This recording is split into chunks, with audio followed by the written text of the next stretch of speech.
Hello नमस्कार दोस्तों, स्वागत है आपके हमारे फिर से एक नए वीडियो में। दोस्तों आप लोग जो वीडियो क्लिप देख रहे हैं खेसारी लाल यादव जी का, जो एक बहुत प्यारी और खूबसूरत फिल्म की शूटिंग चल रहा है अभी ज़ोरों शोरों से, जिस फिल्म का नाम है प्रेम की पुजारन। और उसी फिल्म के शूटिंग पर से वाला फाइट सीन शूटिंग हो रहा है, यानी सीन वायरल हुआ है। और देखिए कितना कमाल का फाइट सीन हो रहा है इसमें। देखिए मंदिर पर हो रहा है, यानी मंदिर का सीन इस वीडियो में दिया गया है। और देखिए खेसारी लाल यादव जी ने यानी दूल्हा के सामने ही दूल्हा को भी मारता है। इस फिल्म में मारने का सीन दिया है, फाइट करने का सीन दूल्हा से भी, और दुल्हन को लेकर के शादी की देखिए किस तरह से फेरा लगा रहे हैं।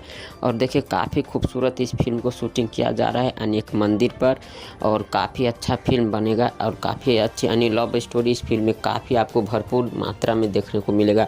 एकदम भरपूर मात्रा में आपको इस फिल्म में सिर्फ लव स्टोरी ही देखने को मिलेगा। दोस्तों आप लोगों को खेसारी लाल यादव जी का ये वाला बवाल फाइट सीन कैसा लगा, नीचे हमें कमेंट करके ज़रूर बताइएगा।